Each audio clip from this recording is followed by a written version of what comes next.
नमस्कार विद्यार्थियों।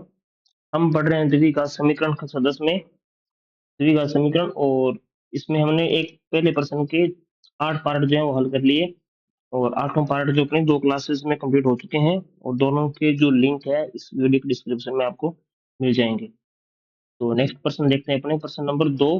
निम्न स्थितियों को द्विघात समीकरण निम्न स्थितियों को द्विघात समीकरणों के रूप में निरूपित कीजिए। यानी कि जो कंडीशंस दे रखी हैं उनको हमें द्विघात समीकरण के रूप में बनाना है। द्विघात समीकरण के रूप में बना के छोड़ना है, हल नहीं करना है इसको।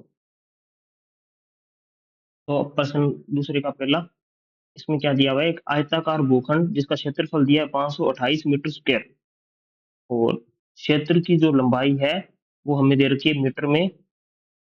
लंबाई चौड़ाई के दुगने से एक अधिक है। हमें भूखंड की लंबाई और चौड़ाई दोनों ज्ञात करनी है। तो देखिए, द्विघात जो समीकरण है इसमें हम एक ही चर लेके चलते हैं, या एक्स लो या वाई लो, एक चर मानेंगे। और अब देखिए, लंबाई और चौड़ाई में से दोनों एक दूसरे के किसके ऊपर निर्भर है? लंबाई चौड़ाई के दुगने से अधिक है। तो जो लंबाई है वो चौड़ाई के ऊपर निर्भर कर रही है। लंबाई किस पर निर्भर कर रही है? चौड़ाई के ऊपर। अगर आपको चौड़ाई पता है, मान लो चौड़ाई 5 है, तो लंबाई कितनी आएगी? इसके दुगने से एक अधिक, यानी कि इसका दुगना 10, और 10 से एक अधिक 11। तो आप जो संख्या स्वतंत्र है, जैसे चौड़ाई स्वतंत्र है, किसी पर निर्भर नहीं कर रही, इसको मानना है। तो माना चौड़ाई जो है वो x है। माना आयताकार आयताकार भूखंड की चौड़ाई जो है वो आप मान लेते हो x बराबर x मीटर, और लंबाई जो है वो इस पर निर्भर कर रही है, तो वो कितनी आएगी? लंबाई आएगी इसके दुगने से एक अधिक। तो x का दुगना, ये x है, इसका दुगना 2x, और एक अधिक है तो एक जुड़ जाएगा। अब क्षेत्रफल 528 दे रखा है, भूखंड का क्षेत्रफल हमें दे रखा है 528 मीटर स्क्वायर, 528 मीटर स्क्वायर। अब क्षेत्रफल आयताकार है, तो आयत का क्षेत्रफल क्या होता है? आयत का क्षेत्रफल होता है लंबाई गुणा चौड़ाई। लंबाई गुणा चौड़ाई कितना है? 528 दे रखा है, और लंबाई कितनी है? 2x प्लस 1, और चौड़ाई है अपनी इसमें x बराबर 528। 528, अब इसमें x का गुणा होगा, x का गुणा दोनों तरफ, दोनों पदों से गुणा कर देंगे। तो x का गुणा 2x से करो तो 2x, और इस पर लग जाएगी स्क्वायर। फिर x का गुणा 1 से करो तो x का 1 से करेंगे तो x ही आएगा। 528 प्लस का है, बराबर की तरफ है, लेफ्ट हैंड साइड इस तरफ ले गए लेफ्ट साइड में, तो माइनस का 528 हो जाएगा, बराबर आया 0।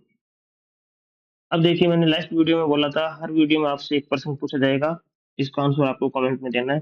तो इस क्लास में भी आपसे एक प्रश्न पूछ रहा हूं मैं, कि यहाँ पर मैंने आयत का क्षेत्रफल लिखा, लंबाई गुणा चौड़ाई। आपको बताना है वर्ग का क्षेत्रफल। वर्ग का क्षेत्रफल कमेंट बॉक्स में करना है, क्या होता है। एक क्वेश्चन और पूछेंगे आपसे आगे इसी वीडियो में, तो आप बने रहिए। और क्लास कैसी समझ आ रही है ये भी आप कमेंट में जरूर बताएं। कोई डाउट रहता आपको तो कमेंट में पूछ लीजिए। अगर कमेंट में सोल्व हो पाया तो वहीं कर देंगे सोल्व, और नहीं तो एक अलग सी वीडियो बनाकर फिर से क्वेश्चन को सोल्व करा दिया जाएगा। दो क्रमागत धनात्मक पूर्णांकों के गुणनफल 306 है, तो हमें पूर्णांक ज्ञात करना है। इसकी विधि का समीकरण बनानी है। तो देखो, हर एक वर्ड को समझना आपको, कि क्रमागत का मतलब क्या होता है, धनात्मक पूर्णांक कौन से होते हैं, फिर आपको प्रश्न हल करना है। तो देखिए, पूर्णांक जो होते हैं वो नंबर लाइन के ऊपर इस प्रकार होते हैं। ये मान लो 0 है, इधर 1, 2, 3 इस प्रकार चलते हैं। इधर -1, -2, -3 इधर इस प्रकार चलते हैं। तो ये सारे नंबर जो है वो पूर्णांक है, प्लस वाले भी और माइनस वाले भी।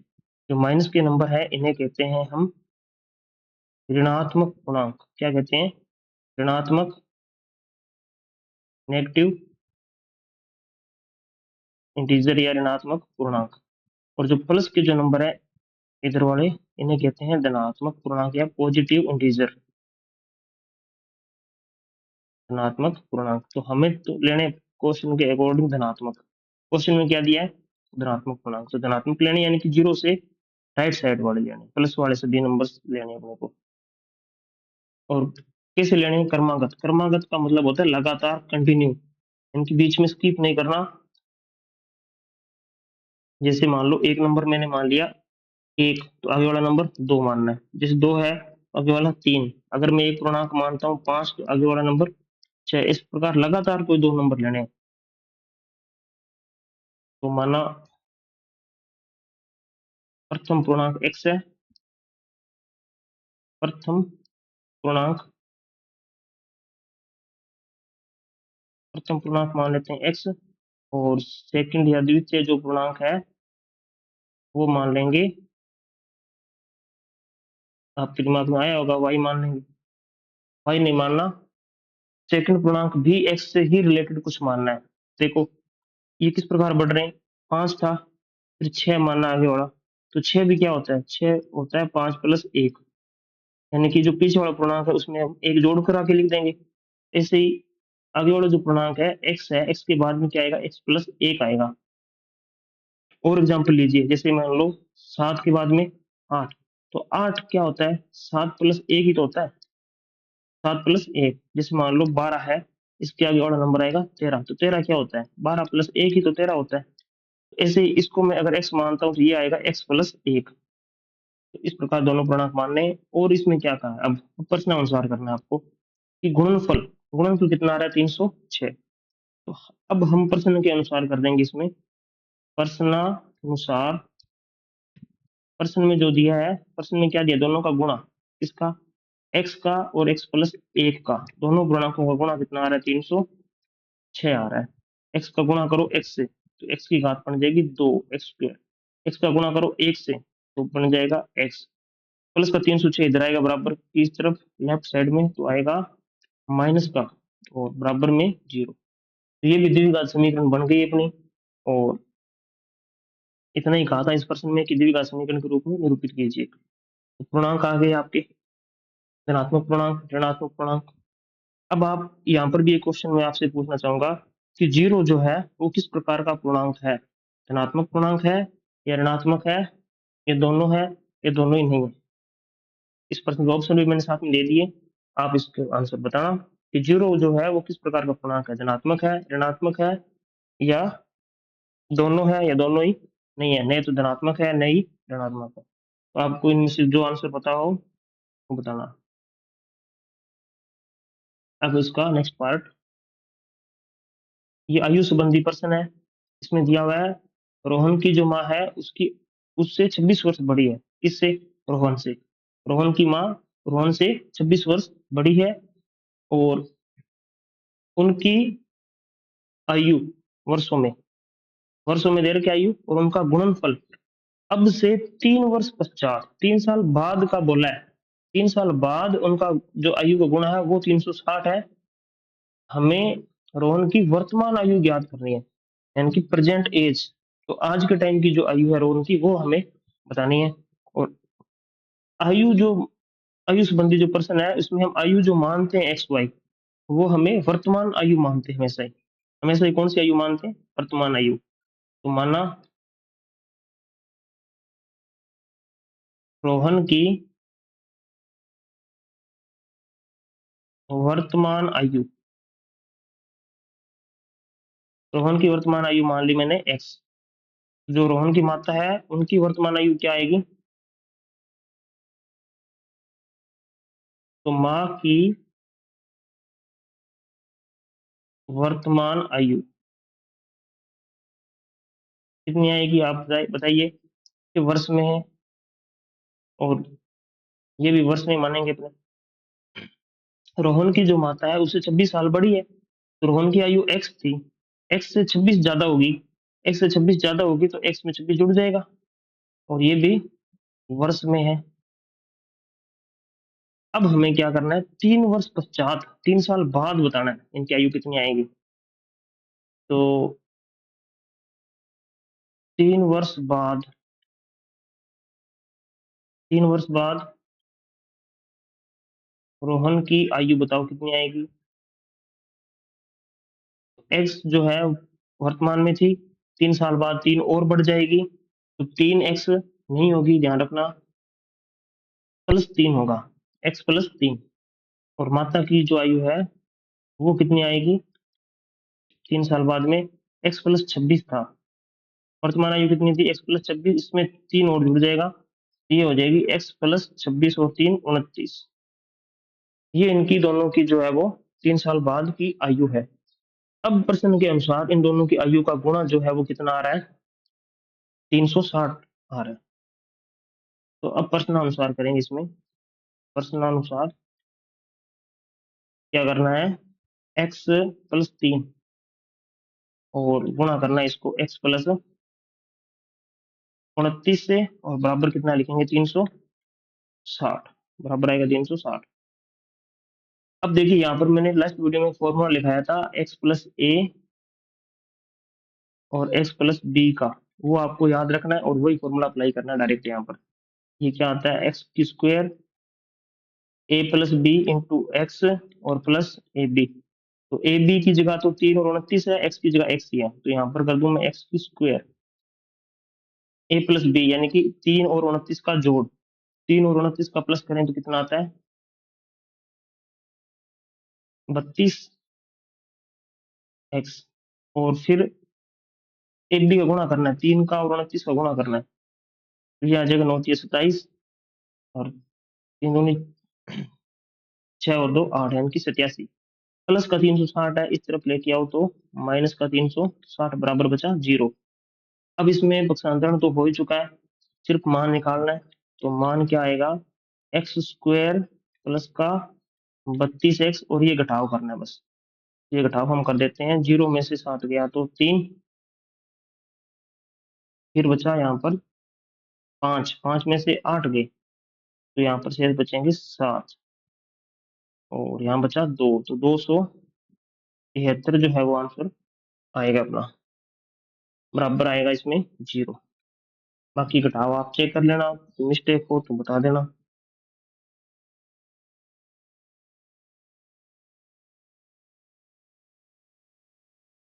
अब नेक्स्ट क्वेश्चन, इस प्रश्न में भी आपको द्विघात समीकरण बनानी है। प्रश्न क्या दिया है, प्रश्न को अच्छे से पढ़िए आप। एक रेलगाड़ी 480 किलोमीटर की दूरी समान चाल से तय करती है, 480 किलोमीटर की दूरी जो है वो एक फिक्स चाल से तय करती है। यदि इसकी चाल चाल 8 किलोमीटर प्रति घंटा कम होती, संभावना बता रहा है कम होती, तो उसी दूरी को तय करने में 3 घंटे का अधिक समय लेती वो।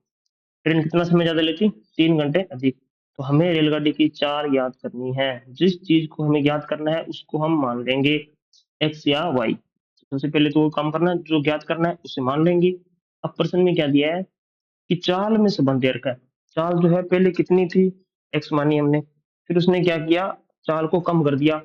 चाल कम कर देंगे तो टाइम ज्यादा लगेगा, यानी कि हम कहीं जा रहे हैं बाइक से, बस से, किसी से भी, अगर उसकी स्पीड कम है तो समय ज्यादा लगेगा, और अगर स्पीड ज्यादा है तो समय हमें पहुंचने में कम लगेगा। वही इसमें अंतर दे रखा समय का, कितना, 3 घंटे। तो यहाँ लिख देते हैं, माना रेलगाड़ी की चाल, रेल गाड़ी की चाल बराबर x किलोमीटर प्रति घंटा। रेलगाड़ी की चाल मान ली,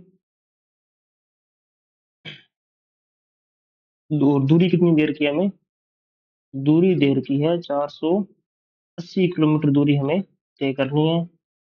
अब यहाँ तक पहुंचने में 480 किलोमीटर इस चाल से तय करने में कितना समय लगता है, तो समय निकाल लेते हैं। समय बराबर, समय का फॉर्मूला होता है दूरी बटे में चाल, दूरी बटे में चाल। तो दूरी कितनी है, दूरी तो 480 किलोमीटर है, समय कितना है, चाल कितनी है इसकी, चाल x किलोमीटर प्रति घंटा। तो ये जो समय लगता है इसको कितने घंटे लगेंगे, 480 बटे में x, जो भी चाल है उसका 480 में भाग कर देंगे, जो भी आएगा आंसर वो उतने घंटे जो है वो समय लगेगा। अब क्या कहा है प्रश्न में कि चाल को कम कर दो, कितनी कम कर दो, 8 किलोमीटर प्रति घंटा कम कर दो। तो नई चाल जो आएगी वो क्या आएगी, नई चाल आएगी, एक्स थी पहले, उसमें से 8 किलोमीटर प्रति घंटा कम कर दी, नई चाल आ जाएगी x-8 किलोमीटर प्रति घंटा, नई चाल आ जाएगी। दूरी तो 480 किलोमीटर ही थी। अब हमें निकालना है फिर से समय, समय, ये फर्स्ट जो टाइम था इसे t1 मान लेते हैं अपने, t1, और सेकंड वाले को t2 लिख दिया मैंने इसको।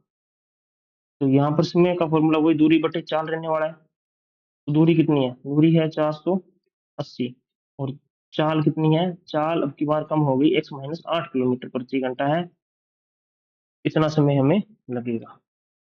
तो हमारे पास दो समय आ गए, पहला तो है ये t1,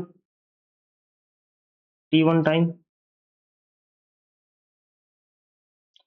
और दूसरा है t2, t1 और t2। आप सोचिए और बताइए मेरे को कि जो t1 है और t2 है, इनमें से बड़ी संख्या कौन सी है, यानी कि t1 समय बड़ा है या t2 जो है समय वो बड़ा है। कि x की स्पीड से चलते हैं तो t1 समय लगता है, और x-8 की स्पीड से चलते हैं तो t2 समय लगता है। तो ज्यादा समय किस में लगता है, t1 में लग रहा है या t2 में लग रहा है। तो देखिए, ये जो स्पीड थी वहां पर कम थी, स्पीड कम है तो समय ज्यादा लगेगा, और यहाँ पर स्पीड ज्यादा है तो समय क्या लगेगा, कम लगेगा। तो जो समय का गैप है, अंतर है, वो कितना है, कितना कम या ज्यादा लग रहा है, तो 3 घंटे का गैप है समय का। इनकी जो दोनों समय है उनको घटाएंगे तो आंसर आएगा 3। अब आप प्रश्नानुसार यहाँ लिखोगे, प्रश्नानुसार क्या आएगा, दूसरा जो समय है उसमें से पहला समय अगर घटाते हैं तो मान आता है अपने पास 3 घंटे, 3 घंटे का जो अंतर है टाइम का वो इसमें लिख दिया आपने। अब देखिए, T2 का मान लिख देते हैं, T2 का मान है 480 बटे में x-8, x-8, और T1, T1 कितना है, ये है 480 बटे में x, दोनों का घटाव कर दिया, बराबर आएगा कितना, 3। अब 480 दोनों में कॉमन आ रहा है, कॉमन ले लिया, 480 कॉमन लेने के बाद क्या कुछ बच रहा है, यहाँ पर तो बच रहा है 1 बटे में x-8, और यहाँ पर बच रहा है 1 बटे में x, और बराबर आ रहा है 3, 480। अब एलसीएम लेना है इन दोनों का, एलसीएम क्या आ रहा है, x और x-8। जब इस प्रकार वैल्यू है अलग अलग है, दोनों का मल्टीप्लाई उनका एलसीएम होता है, दोनों का मल्टीप्लाई ले लिया एलसीएम में, और अब मल्टीप्लाई एलसीएम आता है तो क्रॉस मल्टीप्लाई करना पड़ेगा, x का गुणा करना है 1 से, माइनस x-8 का गुणा करना है 1 से, बराबर कितना आएगा, 3। 480, और आगे आएगा इसमें देखो माइनस अंदर लेके जाएंगे तो माइनस का x हो जाएगा, और ये माइनस और माइनस प्लस का 8 हो जाएगा, और ये जो भाग में जो संख्या थी इसको हम इस तरफ लेके आ जाते हैं ऊपर गुणा में, इसके गुणा में 3 के गुणा में आ जाएगा x-8,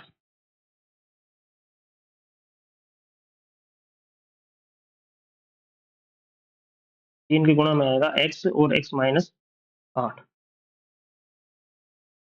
अब देखो प्लस का x माइनस कट जाएगा, यहाँ बचा 480 इंटू 8, ब्रैकेट का था, ब्रैकेट का मतलब गुणा ही होता है, ये 3 गुणा में है, इस तरफ आएगा तो 3 आ जाएगा भाग में, और बराबर x का अंदर गुणा कर दो, x का x से गुणा करेंगे x की स्क्वायर, और -8 से करेंगे तो -8x।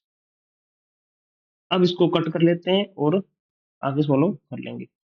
देखिए, 3 को कट कर दिया इससे, थोड़ा दिया 48, यानी कि ये आ गया 160 गुणा 8, बराबर आ गया एक्स स्क्वायर और माइनस का 8x।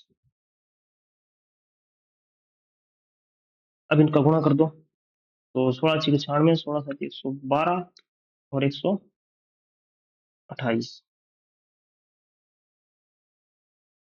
1280 आएगा और बराबर में आएगा एक्स स्क्वायर माइनस 8x। इसको पक्षांतरण करके इस तरफ ले आते हैं तो यहाँ आ जाएगा x square minus 8x, plus का था इस तरफ आएगा 1280, इधर क्या बचा 0। ये 0 इस तरफ लिखो या इस तरफ कोई फर्क नहीं पड़ने वाला। इसी समीकरण को फिर से लिख देते हैं, 8x माइनस 1280 बराबर 0। तो ये द्विघात समीकरण के रूप में हमने इस प्रश्न को भी लिख दिया। तो और इस वीडियो में 2 प्रश्न जो आपसे पूछे गए थे उनका आप आंसर कमेंट में दीजिएगा और क्लास अपने साथियों के साथ जरूर साझा कीजिए। लाइक कमेंट जरूर करते रहिए ताकि पता लगे कि आपको समझ आ रहा है कि नहीं आ रहा, और कंटिन्यू जुड़े रहें। पूरा क्लास 10th का सिलेबस आपको यहाँ पर मिल जाएगा। इसके बाद में मॉडल पेपर जो है वो भी आपको यहाँ पर लाइव उनका सोल्यूशन करवाया जाएगा। धन्यवाद।